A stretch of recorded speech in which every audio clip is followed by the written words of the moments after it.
Hello everyone, we are Geeks Not Nerds. I'm Captain Logan.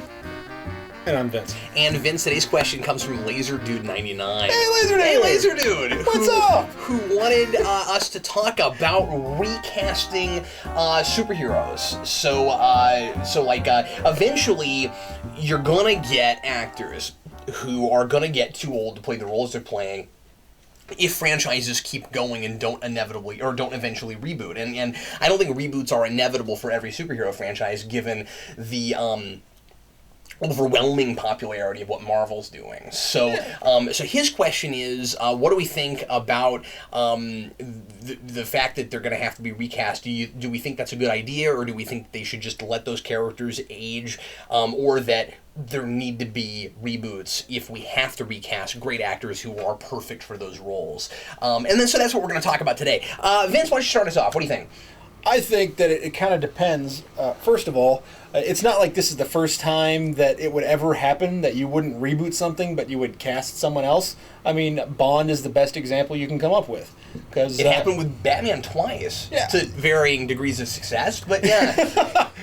It's about as genteel as you can put that. Absolutely. So, I mean, and I don't think everything needs a reboot. If something is 100% in the public consciousness, we all know who Superman is. We all know who Batman is. Yeah, sure. We're getting to the point that many of us know who Iron Man is, and we're getting to the point that many of us know about Captain America and blah, blah, Avengers, right, yada, yada. The public is more educated. So, now that we know who these people are, we can make movies where, like, maybe if you need to, you can do the whole Star Warsian thing and put that big blah blah at the beginning. Frozen and yada yada.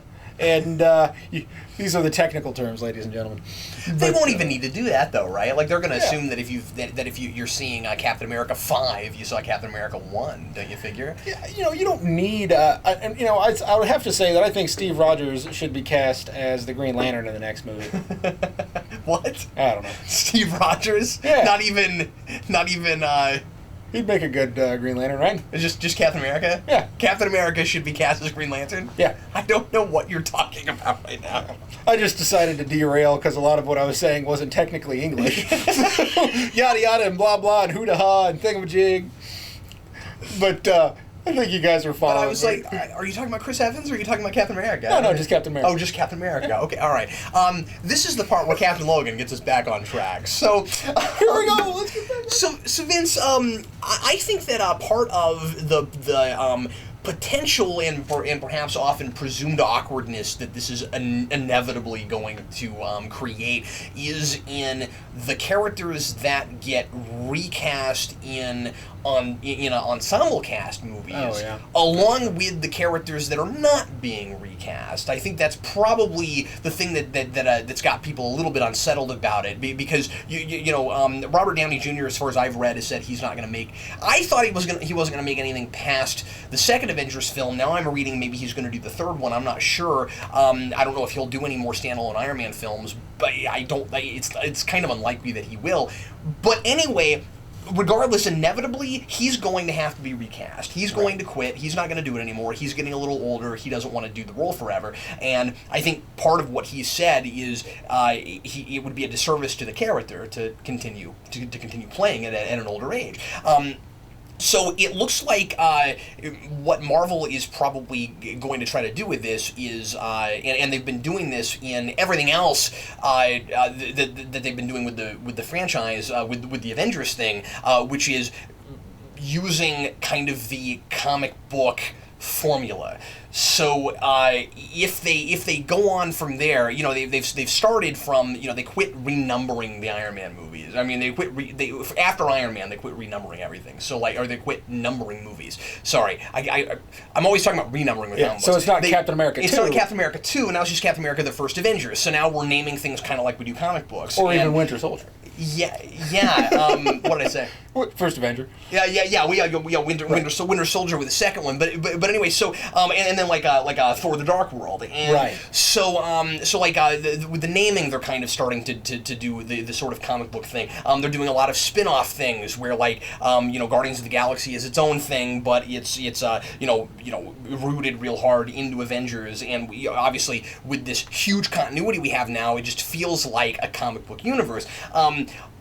I really highly doubt that they're going to let these characters age naturally. It seems like what they're trying to do is create a comic book universe on screen. They're trying to bring comic book storytelling to the best of their ability to multi-million-dollar projects and create this enormous universe from there. And of course, that's been building since Iron Man. But like now that we're seeing sequels, we're seeing that blow up. And so, if in order to do that, you can't just let Robert Downey, even if you wanted to, play it forever. You would either have to kill off the character, or you would have to recast the character. And I guess so. Obviously, the question is that a bad thing? What kind of dynamics is that going to create? Is my big question with the actors that remain. When Robert Downey leaves, Chris Evans probably won't. Yeah. He's young enough. I think he could probably play Captain America for a good 15 more years. Likely. I don't think it would be necessarily a bad thing to recast one but not recast the whole group, because it's not like we're making him a different character. I mean, it's not like suddenly he's yada yada Stark. So more non-English. But it's not like he is suddenly George Stark or Billy Kincaid. Right. Or well, and everybody would understand that. It's not like we've never recast characters before, Vince. I mean, we did this between Iron Man and Iron Man 2, right? Like, Rhodey got recast. We've already done this in the Marvel thing. But I guess the thing is, when it's a character that's that high profile. The Hulk. Dare we say? The Hulk, yeah. So, I mean, like, this, you're right. This has already happened. So I guess there's already precedent for it. I guess the question is it going to be awkward with somebody as high profile? And is it going to be awkward if we have to keep doing it constantly? No, I agree with you. I think it would be really awful if they were to just at some point send everybody home and recast the entire group. It would feel like a totally different thing. Like the dynamics would be really different. You could gradually get people acclimated to this. Yeah, you recast Iron Man, then eventually you recast Thor, and then eventually you recast whoever. And, I think if it became, I think if it just became the formula, people could get used to it. Yeah. I personally, I'm not super worried about it. Now, I guess part of the other question is who, and I'm not going to go into fan casting because I'm not good at it, but the big question, of course, is who could fill Robert Downey's shoes, and who do you find that could do that? Who could you find that could do that role justice and make us feel like we were still watching the same character? I think the more interesting question here, Vince, is, and there's precedent for this, like you said, kind of with the Hulk, is it fair with somebody like Iron Man, somebody like Captain America, when they get recast, to let another actor do their own thing with it? Or do they need to be trying to convince us that we're watching the same character? Because when the Hulk got recast, Mark Ruffalo, he's doing a different character. Yeah. It doesn't feel, I mean, I don't mean that it feels wholly different, but it kind of does, right? It still feels like almost like Bruce Wayne. Bruce Banner. It still feels like Bruce Banner, but it feels like a different kind of Bruce Banner. Exactly, We're looking at a different character, and there's nothing wrong with that, because it feels a lot the core is still essentially the same. You know what it feels a lot like? It's like in comic books. Where it's like in comic books where you have a new writer who comes on board a book and they reinvent a character, but all the continuity stays the same. Mm-hmm. So like you can tell that they're doing their own thing with it. They have their own take on the character, but all that history stayed the same. I think what we had in Incredible Hulk over to Avengers is exactly the same thing, except an actor's interpretation, a writer's interpretation too. Yeah. But an actor's interpretation. Don't you think that whoever got cast in that role was going to somewhat determine how different he was from the one we saw in Incredible Hulk, right? So but I think some people would argue that Incredible Hulk wasn't a big enough movie that a lot of people cared that much. I'm sure some people did, that they missed that version. But like of the Marvel films was kind of the least popular. It was the one I think it performed okay, but I think it didn't perform as well as some of the others. Right. And if memory serves, and so like I think there people gave it a pass. Right. But will they with Iron Man? Would they with Captain America? Would they with Thor? Those kind of recastings. What's that going to be like? Well, I think that people tend to kind of, and I would consider this to be somewhat a logical fallacy, because there's loads of people out there. There's loads of actors. Yeah. Surely somebody can do it. Sure. And that's the thing, is that I feel like people, they'll look and say, oh man, nobody could be a better Joker than Heath Ledger, so we can't possibly recast Heath Ledger for the next Batman movie. Well, of course, that's, no longer an issue. It's a moot point now, but yeah. There are people out there that can do at least something in the vein of it. Yeah. I mean, it's not like when they wrote it, they said, we need to think of Heath Ledger's particular brand of character acting, and then said, all right, now let's go get Heath Ledger. And, maybe somebody maybe somebody wrote this Iron Man movie with Robert Downey Jr. in mind. Maybe they did. Clearly that was the case, yeah. So, but that doesn't necessarily mean that they wrote a movie that was starring Robert Downey Jr. He's not being himself 100%. Even if they did, it doesn't change the fact that unless they kill the character off, something must be done. Yeah, and all I'm saying is that I think it's a logical fallacy to say that no one can do it except for the guy that we're familiar with. And they're also, to say that no one can do that is a lot like saying, I don't like change, and I'm afraid of this. Yeah, that's a great point. And I don't think that's fair, because change can be good. I would say Mark Ruffalo's character was a welcome change. Not to say that it was better than Ed Norton, but I would say that it is good. But it did fit that group dynamic, I think. Yeah. Potentially better than Ed Norton would have, but I don't know, because we didn't get to see him do it. Yeah, that's true.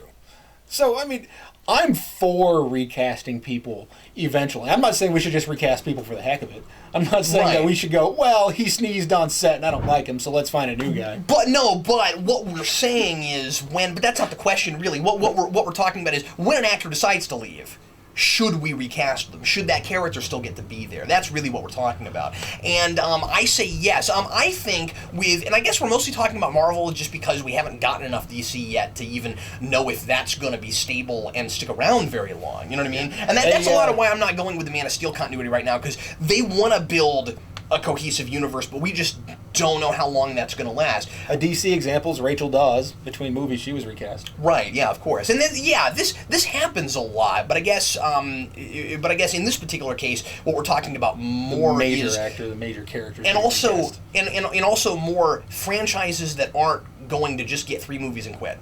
Right. You see what I'm saying? Like that, because this with Marvel, that's going to go on for a really long time. It's looking like, at least for the foreseeable future, that's not going to quit. So, let's say, and this might not happen, but let's say that the Marvel Studios projects, the Marvel Cinematic Universe, goes on for 30 years. If it goes on that long, then we're going to have to, that's almost a generation, we're going to have to recast people. There's no way around it. I say keep it malleable. I say keep it like the comic books, where we're able to kind of update things as we go. Do we have to, because here's a question, this goes beyond when we're talking about the longevity, and that's ultimately what this is about, I think, the longevity of these projects. We're not just talking about actors, Vince, we're also talking about time period, right? You look at the comic books, and in Marvel, and stuff that happened in 1960 Spider-Man happened in 2014 Spider-Man, but it's updated. So if we were to flash back to it and look at it, we wouldn't think about it like it happened in the 60s, because that doesn't make sense. Yeah. So people are in. So you look back, and essentially people are wearing their pants low, and all they have cell phones. So they all have. But even a lot of the time, actually, when we flash back to that stuff, they'll make it look sort of like the 60s, but they never talk about it like that. Yeah. It wasn't the 60s, it was a few years ago, or we say a long time ago, and we keep it really ambiguous so that all that stuff can stay the same. What I'm saying is, with the movies, it would be interesting if they went the same way. How much different is the world going to look like in 20, 30 years? And if it looks a whole lot different, are we still going to pretend like it was, or are we going to still say that it was, 2012 when the Avengers movie happened, or are we going to keep it ambiguous and not talk about it? And now that makes me want to go back and look and see how hard those date themselves. Meaning, do we see actual years in those movies? Because if they did that, if that stuff is there, then they probably should let the characters age. Another thing, and I know I'm jumping all over the place, but this might be a really good opportunity to get away from a particular part of the comic book model, which is characters can't stay dead. Yeah. This might be a good time to add that bit of realism to the whole thing and actually allow certain characters to perish in the movie continuity. I'm sure some comic book fans would cry foul and say it's blasphemy to ever kill off a character like Iron Man or Captain America and keep them dead, but it could be interesting. At least for as long as that continuity is running. I mean, exactly, yeah. So, I mean, well, if that continuity were to go forever, then those, and I don't think it will, but if it were, then those characters would have to stay dead forever if they decide, obviously, if they didn't bring them back. So, I guess what I'm getting at there is it could be really interesting to bring in characters that were always like B, C, D list characters and suddenly make them the next big thing. Perhaps even, dare I say, create new characters inside of a film continuity that are not based on comic book characters and give those and give those new actors. We have a really cool opportunity here, right? To do this do a continuity that's ever evolving in a way that in a different way than we do it with comic books. So I'm of two minds about it, I can see doing it I think seeing if the comic book model can work in movies is an interesting experiment. But I could also see letting it turn into something that you can only do on film and that you wouldn't do in comic books. What do you think about that? I could see. I don't mind the idea of creating new characters. In fact, if I think that should happen. I think that's a cool idea. I kind of think Marvel Studios should make movies that aren't necessarily based on their comic books. I mean, why not? But I mean, of course, that has nothing to do with recasting. But... No, it doesn't. But I think it. I mean. I thought of it while we were talking about that, so I think it's a cool idea. I tacked it on there real quick. Anyway, and I could appreciate it. I like that. I wouldn't necessarily mind these characters getting an introduction in a movie because it's not like this doesn't happen in the comic books. It's a big thing, of course, where they say, well, here's the Avengers, but let's put some random guy in there, and then suddenly he becomes a well-liked character. I mean, don't you think if Guardians performs, it's more of a possibility? Yeah, I mean, Guardian. I wish that we could. I feel like people tie studios' hands, and then studios tie their own hands. So it's kind of this model that feeds into itself, and they're not allowed to really explore opportunities because they're like, well, nobody will buy this. Well, maybe we shouldn't have to say I've heard of Captain America before. I'm going to go see Captain America. Maybe we should say I like the idea of that. Let's go watch this. Well, at the risk of repeating myself, you know what I'm going to say to that, right? Viability. The issue there isn't will people potentially see it. It's what are the odds we can recoup our costs. Right. What they need to allow themselves to do are make some smaller films that don't each cost $100 million a piece. That's what they need to let themselves do. They need to, if they're going to go more minor characters, they need to give them less money and just let them be more minimalistic, and like everybody potentially wins there. Now, having said that, to be fair, they're doing that with the Netflix series they're going to do because right. those are going to be smaller characters. So like they're already doing that. But I guess, that's interesting too, right? Where we don't just have a cinematic universe, we also have a television universe. It's all together. So I mean, like, our cinematic universe now is going into television. Agents of S.H.I.E.L.D. is part of that, and then we're going to have 4 Netflix series and then possibly a lot more after that. Now you have all of these other characters that when they get too old would have to be recast if anybody ever wanted to use them again. This is going to get really interesting. That's interesting. You see what I'm saying? I don't necessarily think we need to... I think that at some point could potentially go on for as long as people still care about superheroes. I think that at some point we could just do the comic book thing and ignore that they're even part of the other continuities. That'll never happen as long as the Avengers movies are successful. Yeah, I mean, at some point, let's say people stop getting, or people lose interest in the Avengers after characters get recast. Well, if other things are still doing well, we don't have to say that Daredevil has to stop just because Avengers is no longer going. Yeah, that's true. Sure. So, granted, I'm certain that Agents of S.H.I.E.L.D. will lose popularity after Avengers loses popularity, so... Well, yeah, probably before. I wouldn't be worried about Avengers losing popularity, though, Vince, because that would be like saying the Marvel Universe is out of steam. You know what I mean? Because Avengers now, even I think kind of in the comics, is just synonymous with the Marvel Universe. Mm-hmm. All Avengers means now is the major superheroes, we threw them all together on a team. Like that's right. Not what it used to be. Like, it used to be, some major, some minor, sometimes mostly minor characters, but like now... It's especially because some of those characters that used to be more minor have become giant A-list mainstays. Like Iron Man didn't used to be considered really an A-list character, and it was like high B or low A or whatever. Something like that. Yeah, he was an A- or a B+. You know, he's performing a little bit better now. But look at his grade card when it comes in. Right. But anyway, he graduated something. So I don't know. I guess we should maybe jump over to DC just to say that this could be the exact same issue if that ultimately has enough steam to go on for a long time also. Who knows if it's going to, but so anyway. I think that it's almost more viable for DC to recast their characters. Oh yeah, I completely agree with you. Sure. Or just to even, frankly, I think it would be easier for some people to accept DC just occasionally rebooting, considering that's what they do already in the comics. That's fair. And it might be neat if DC would just make movies that weren't based on Superman or Batman. Yeah, that would exactly. be cool. That would be cool. In fact, DC, you should try that, and try making them good. Well, yeah, but that's not entirely fair. I'm being facetious. It's also an old joke because we know that they're introducing Wonder Woman and probably other characters in the Batman and of course movies. They made the Green Lantern movie. So but I'm just saying that but. A lot of people think that's the exception that proves the rule. So but what I'm saying is Constantine. That's an old joke because give it 4 or 5 years, that's going to happen. You know what I mean? That's inevitable at this point that they're going to make. I mean, they've already said we're going to do at least Flash and Wonder Woman. So assuming that their Justice League movie, if they make that first. We still don't really know exactly what's going on there, but it'd be a cool origin movie. What's that? Martian Manhunter. Yeah, I've always thought that. That'd be really cool. I don't necessarily care to see him as a superhero on Earth immediately. I want to see kind of the fall of Mars. That'd be kind of cool. Why not? I guess my final thoughts on this are when we're talking about a continuity that goes on for a really long time.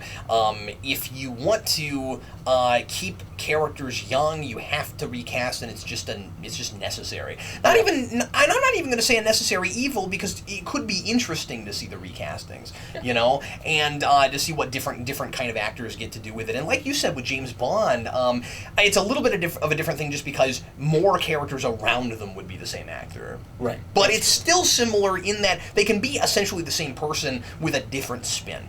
And that could be really fun to see. However, I also don't mind the idea of letting characters age and die and then creating new characters or bringing in other characters. I'm fine with that idea too. So, either way, I'm kind of just, I don't know, I guess I'm just content right now. You know what I mean?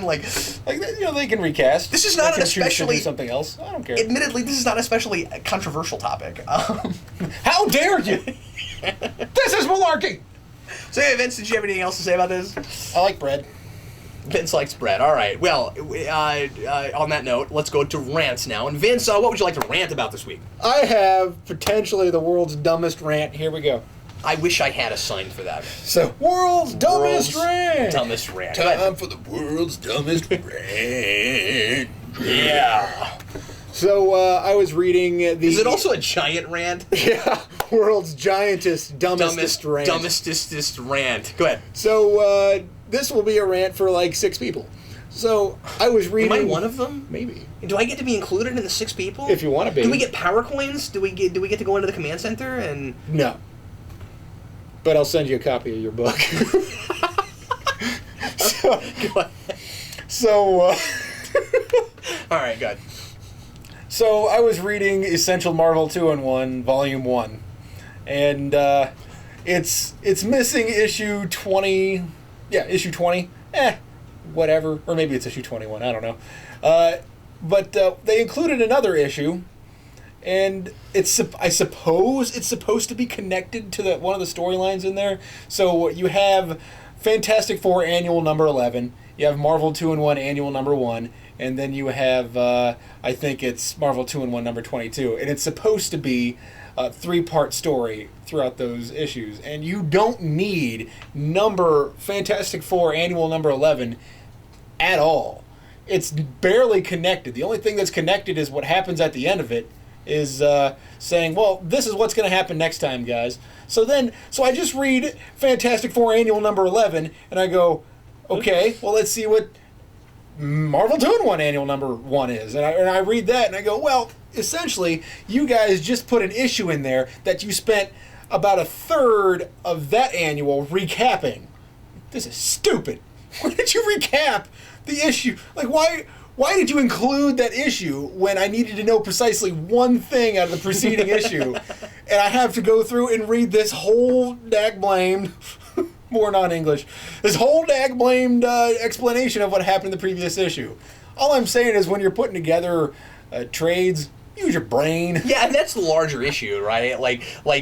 Yeah, you're right. For the specific thing you're talking about, 6 people, but that happens, that kind of thing happens a lot, where you're just like, why did you collect it the way you did? And a lot of the time, yeah, there's stuff left out that you wish was there, or that you kind of even need. Yeah. And then oftentimes there's just a bunch of stuff that you don't know why it's even in there. And I won't say that there wasn't charm to Fantastic Four Annual 11, because it was the Fantastic Four going back in time and meeting the Invaders.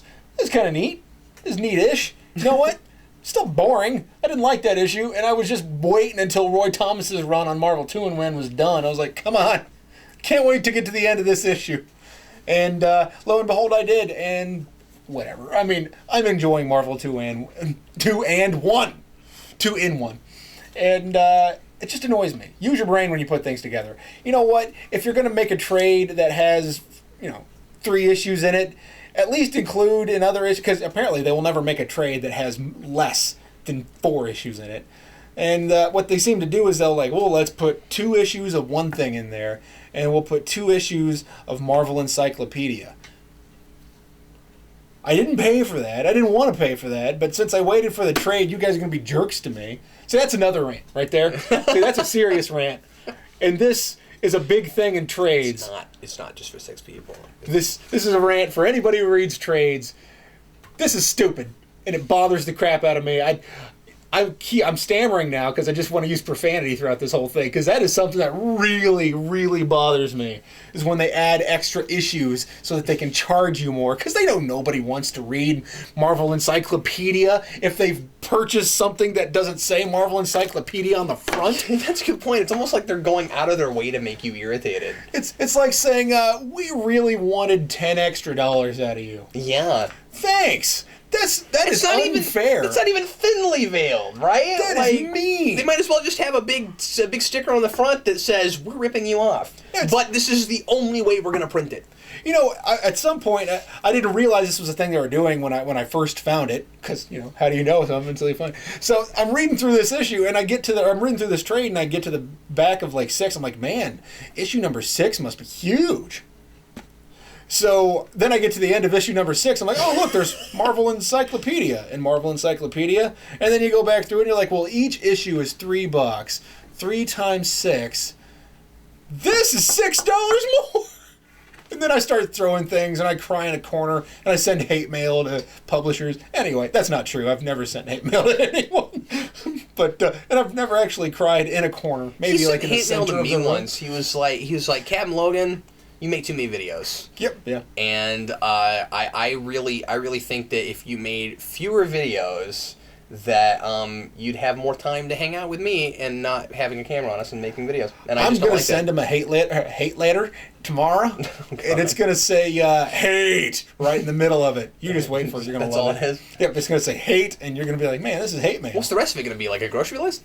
Oh, it's going to have, addresses and names and stuff. Like, please send here by this date. Oh, okay. And maybe a stamp or 2. Yeah.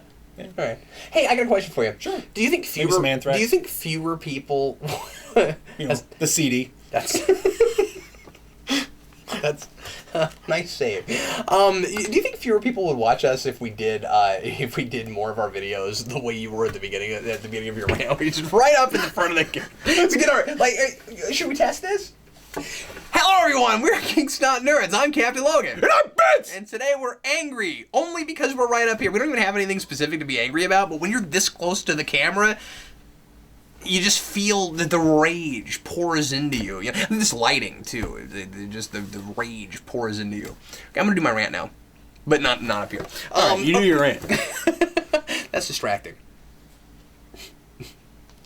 Okay, coming back, Jaws. All right, here's my rant. Vince, there is a huge difference between, bear with me, comic books and video games. And, what? Yeah, and it's not. Excuse me while I play a game. It's not what you think I might say. The big difference I'd like to discuss is the fact that both yes are kind of expensive, but at least when I spend more than I'd like to on comic books, I don't have to put my comic book inside something else in order to read it. And the thing about video games is I don't mind the price point for video. Most video games about $60, and they're so. These days, most video games are so incredibly vast and expansive that it feels like it's worth that dollar amount, especially if you don't have to get a bunch of DLC in order to play it. But the difficulty right now for me is if there is that one occasional game I want to play, but I'm not a huge gamer, and it's only on video game systems that I don't currently own. And so the new the final installment in the Arkham City thing is in the Arkham City line is coming out in October now, and we just found out about this yesterday, and I'm really excited about that. The problem is I'm gonna have to buy it on my PC and hope my PC can handle it, because there's nothing else I right now really want to buy for Xbox One or PS4, and those are the only systems it's coming out on. So. Right. I'm like this, you know, like I just don't think I'm going to go out and buy a PS4 or an Xbox One, because I don't play enough video games, Vince. Like, I can't get excited enough about anything to buy one of those systems. Yeah. I'm one of those guys that waits until nobody's playing it, and then I'm like, well, let's buy one. See, I usually do that too, but the problem is, back then, we didn't have Batman, and... or at least no good Batman. And Batman, we didn't have Batman! The other ones don't count, and you know, this level. So the thing is, like I don't play a lot of current video games, and yet I freaking love the Batman franchise. So it's like, what do I do? You know what I mean? So like I said, I'm just hoping my PC can handle it. I mentioned this a little bit on my on the video I did about the new Arkham game, and I'm just sort of like they either need to put out a whole bunch of games that are my kind of games for a system, or it's going to be hard for me to want to do that, you know? Yeah, that's fair. I have a story for you. Yeah. I was working at a store that had comic books and video games and yada, yada, yada, yada. And so I thought this was really funny. I'm standing there organizing comic books, putting things away, alphabetizing, and this woman and her kid walk up.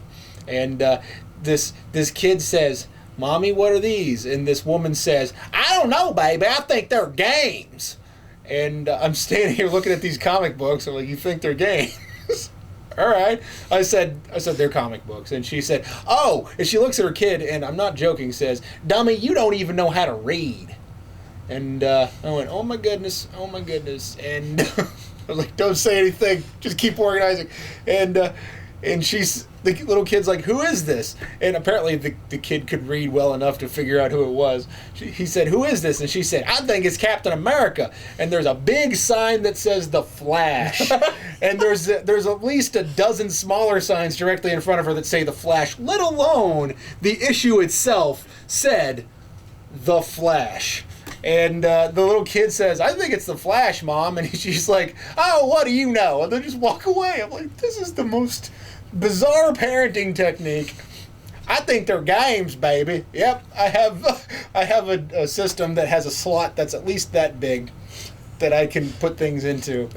It's a very thin slot. Yeah, it's like that. But it's about, you know. It's very important to remember to take the bag and board off first. Yeah, that's right. You wouldn't want to melt it in your system while it's trying to read the pages. It's kind of like microwaves. You just don't want to put plastic in there. You know, Vince, I am incredibly surprised and impressed that you managed to come up with a story, because Vince got a story for everything. Comic books and video games. Yeah. Just segueing off of my little goofy preamble for my rant. I am so glad I am preambulatory. I'm glad that I decided to do that. Because if I was a little on the fence about it, and then I got a silly Vince story out of it, and You're welcome. Or perhaps a slightly disturbing Vince story out of it. I'm not sure. I think they're games, baby. Oh, are they now? All right. Holy well, crap. Anyway, everybody, thanks as always for watching Geeks Not Nerds, and let us know what you think about the whole recasting thing. I would love to hear people's ideas. I mean, obviously, it's going to be a few years, so you know the the landscape could change, but I'd love to hear people's ideas for who they think might make great superheroes that are already around but inevitably will get recast. That could be cool. Steve Rogers should play the Green Lantern. Okay, would you stop that? Like I said, I'm not gonna try to come up with any because, like I said, I'm just not very good at fan casting. But that doesn't mean that I don't like to see other people do it. So if you want to write that stuff in the comments, that's cool. Also, just what you think about the whole recasting thing in general. What do you think about my idea of letting some of these characters just simply die at some point and letting series go on a bit more organically? Anyway, leave comments. We'd love to read them. And as always, I'm Captain Logan. And I'm Vince, reminding you to support your local comic book store. We'll see you again next week.